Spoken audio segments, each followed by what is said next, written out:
Chào mừng anh em đã quay trở lại với kênh của tôi và tôi là giáo sư Y. Hôm nay chúng ta không học sinh học bằng sách giáo khoa mà học bằng trải nghiệm xương máu của muôn loài.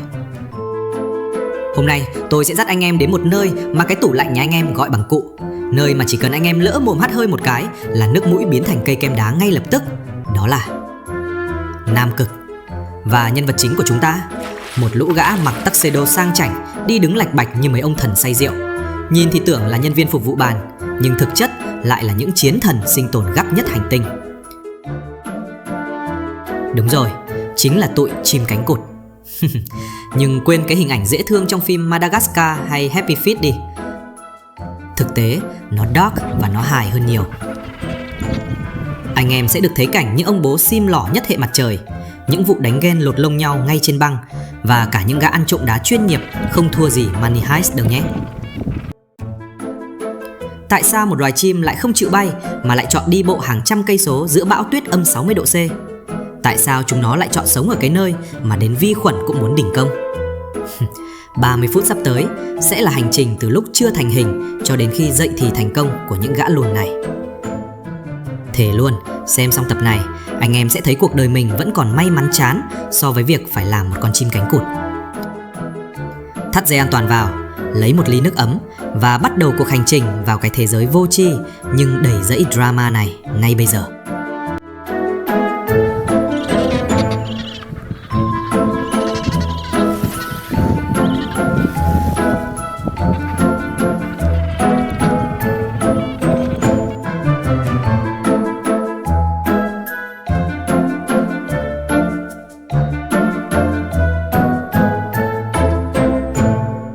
Để có được một đứa con cánh cụt, trước hết tụi nó phải lấy được vợ đã.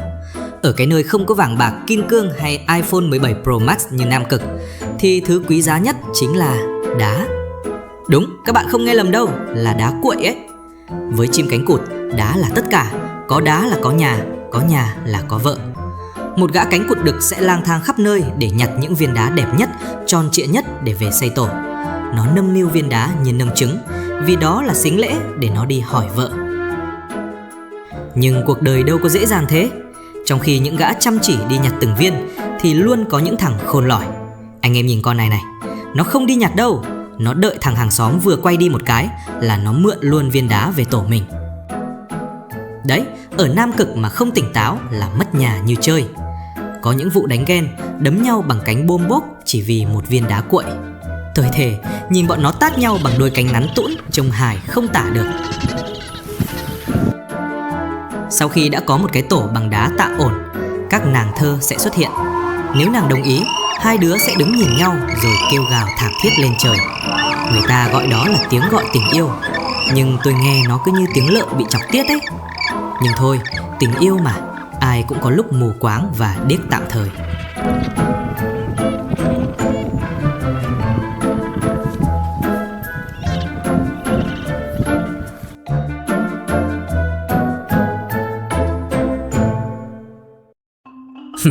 Lấy được vợ rồi, tưởng là lên thiên đường.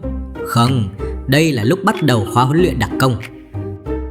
Sau khi mặn nồng xong, chim mẹ sẽ dành khoảng 1 tháng rưỡi để nuôi dưỡng quả trứng trong bụng. Và khi quả trứng nặng gần nửa kg xuất hiện, đó không phải là lúc ăn mừng mà là lúc nín thở. Nếu anh em chưa biết thì quả trứng chim cánh cụt hoàng đế có lớp vỏ cực dày. Tại sao? Vì nếu vỏ mỏng như trứng gà ta, nó sẽ nứt toác ngay khi chạm vào băng lạnh âm 40 độ. Nhưng vỏ dày cũng không cứu được nó nếu bị phơi ra ngoài quá 1 đến 2 phút. Có những đôi trẻ lần đầu làm bố mẹ, lóng ngóng làm rơi trứng, thế là đứng nhìn nhau chết lặng giữa bão tuyết.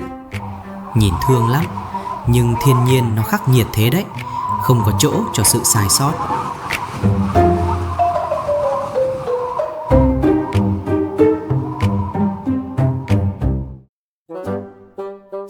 Vợ đẻ xong tưởng là xong chuyện. Không, drama bây giờ mới bắt đầu. Chim mẹ sau khi dồn hết công lực đẻ ra quả trứng thì mệt rã rời.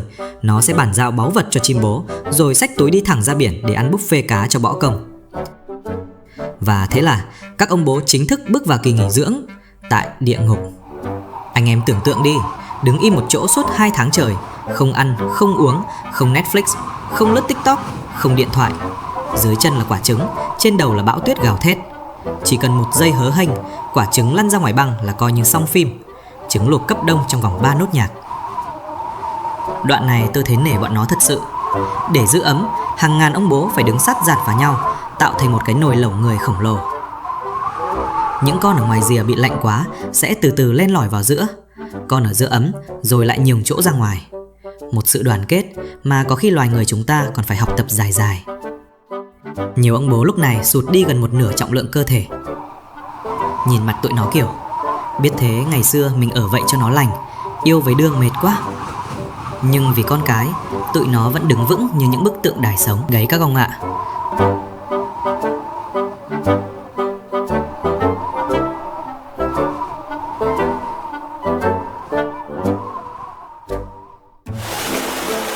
Trong khi chờ đợi các bà mẹ trở về, chúng ta hãy cùng nhìn sâu hơn một chút vào cơ thể của những gã lùn này. Tại sao các bạn và tôi chỉ cần đứng ở đây 5 phút là đông đá, còn chúng lại có thể sống nhăn răng suốt cả đời? 1.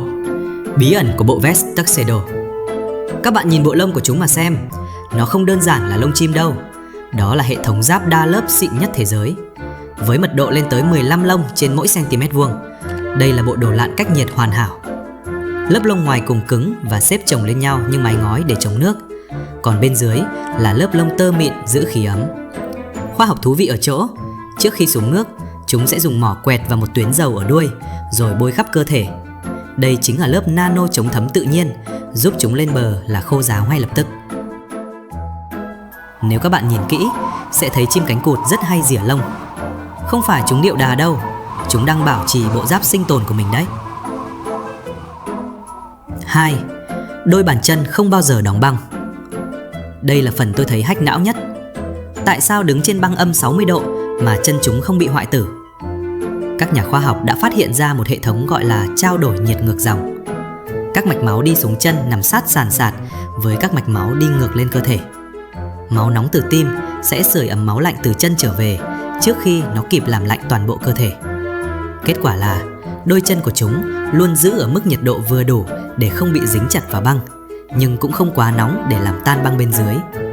Một thiết kế kỹ thuật đỉnh cao mà con người vẫn đang phải học tập. 3. Chiến thuật nồi lẩu khổng lồ.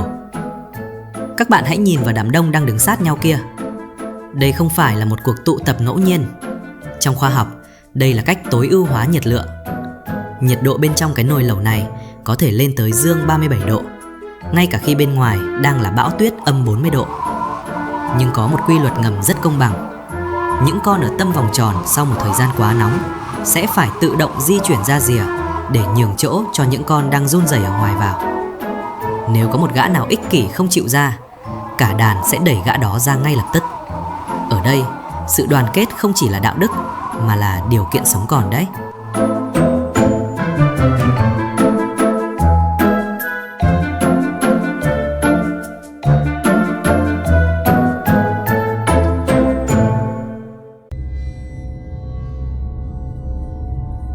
Tuy nhiên, Nam Cực không chỉ có băng và tuyết, nó còn là một chiến trường nơi tử thần luôn bay lơ lửng trên đầu. Trong lúc các ông bố đang kiệt sức thì những kẻ cơ hội bắt đầu xuất hiện. Ở đây, tôi muốn nói đến những loài chim săn mồi vùng cực, những bóng ma bầu trời. Anh em cứ tưởng tượng, giữa cái tĩnh lặng của băng giá, đột nhiên cả đàn chim cánh cụt xôn xao. Tại sao? Vì tụi nó đã đánh hơi thấy nguy hiểm. Khoa học chứng minh chim cánh cụt có thị giác cực tốt. Chúng có thể phát hiện một chấm đen nhỏ xíu trên bầu trời từ khoảng cách vài cây số. Những kẻ săn mồi không lao vào ngay, chúng lượn lờ để tra tấn tâm lý. Chúng chờ đợi cái gì? Chờ đợi sự kiệt sức. Một ông bố nhịn ăn 2 tháng trời, đứng giữa bão tuyết âm 60 độ, chỉ cần một giây lơ là, một lần ngủ gật khiến đôi chân run rẩy. Đó chính là kẽ hở duy nhất mà tử thần cần. Và khi tử thần đã chọn được mục tiêu, cuộc chiến không cân sức bắt đầu. Lúc này, anh em sẽ thấy một cảnh tượng cực kỳ ấn tượng mà khoa học gọi là bức tường phòng thủ âm thanh. Hàng ngàn ông bố, dù đang lả đi vì đói, sẽ cùng lúc ngẩng cao đầu và phát ra những tiếng kêu chói tai. Anh em biết để làm gì không? Tiếng gào thét đồng thanh này tạo ra một màng lưới âm thanh cực mạnh, làm nhiễu loạn khả năng định vị của kẻ săn mồi. Trong thế giới tự nhiên, âm thanh cũng là một loại vũ khí. Những kẻ săn mồi lơ lửng trên cao kia sẽ cảm thấy hoang mang vì không thể xác định được đâu là điểm yếu của cái khối người khổng lồ này. Nếu tiếng kêu chưa đủ để xua đuổi, các ông bố sẽ sử dụng đến vũ khí hạng nặng cuối cùng. Đó chính là đôi cánh. Đừng nhìn nó ngắn mà khinh thường. Đôi cánh của chim cánh cụt được cấu tạo từ xương đặc và cơ bắp cực khỏe để bơi lặn, nên khi nó quạt vào không khí, nó tạo ra lực vung rất mạnh. Một cú vả bằng cánh của ông bố đang bảo vệ con có thể khiến những kẻ săn mồi phải trả giá đắt. Nhưng kẻ thù đáng sợ nhất thực ra không phải là những con chim săn mồi kia, mà chính là sự kiệt sức. Khoa học đã ghi nhận, trong những cơn bão tuyết dữ dội nhất, khi tầm nhìn bằng không, các ông bố phải đối mặt với một bài kiểm tra sinh tồn nghiệt ngã. Họ phải đứng im như những bức tượng, giữ quả trứng thăng bằng trên đôi bàn chân tê dại. Chỉ cần một bước đi lảo đảo vì quá đói, quả trứng sẽ chạm vào mặt băng. Ở nhiệt độ này, chỉ cần 15 đến 30 giây tiếp xúc trực tiếp với băng giá, phôi thai bên trong sẽ đóng băng vĩnh viễn. Không có tiếng nổ, không có máu chảy, sự sống chỉ đơn giản là vụt tắt trong im lặng.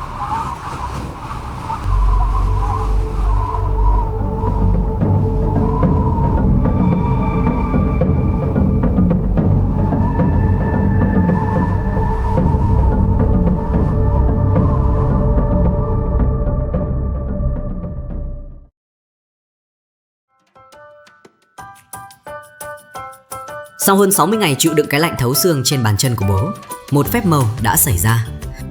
Tuy nhiên, việc chui ra khỏi vỏ không hề dễ dàng. Nỗ lực thoát xác, chú chim non phải dùng một chiếc răng trứng, một mẩu xương nhỏ trên mỏ để đục vỡ lớp vỏ đá vôi dày. Quá trình này có thể kéo dài tới 3 ngày. Nếu không đủ sức, chú sẽ chết ngạt ngay trước ngưỡng cửa thiên đường. Túi sưởi sinh học. Ngay khi vừa thoát xác, lớp lông tơ ướt nhạt của chú chưa có khả năng chống lạnh. Chú phải nằm gọn trong túi ấp, một nếp gấp da giàu mạch máu của chim bố. Ở đây, nhiệt độ luôn duy trì khoảng 37 độ C, dù bên ngoài có là âm 40 độ C. Bữa ăn đầu đời. Nếu mẹ chưa về kịp, chim bố sẽ tiết ra một loại sữa diều, một hỗn hợp giàu protein và chất béo từ thực quản để nuôi con. Đây là sự hy sinh tột cùng, vì lúc này chim bố đã nhịn ăn gần 4 tháng và giảm gần nửa trọng lượng cơ thể rồi đấy các bạn ạ.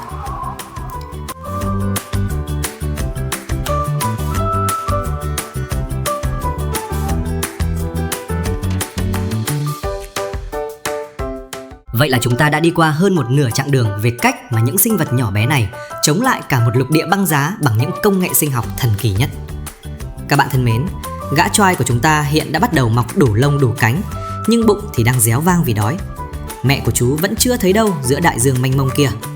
Liệu mẹ chú có kịp trở về trước khi cơn bão tiếp theo ập đến? Và quan trọng nhất, khi lần đầu tiên chạm vào làn nước biển lạnh buốt, chú sẽ trở thành một kình ngư tài ba, hay chỉ là một miếng mồi ngon cho những sát thủ giấu mặt?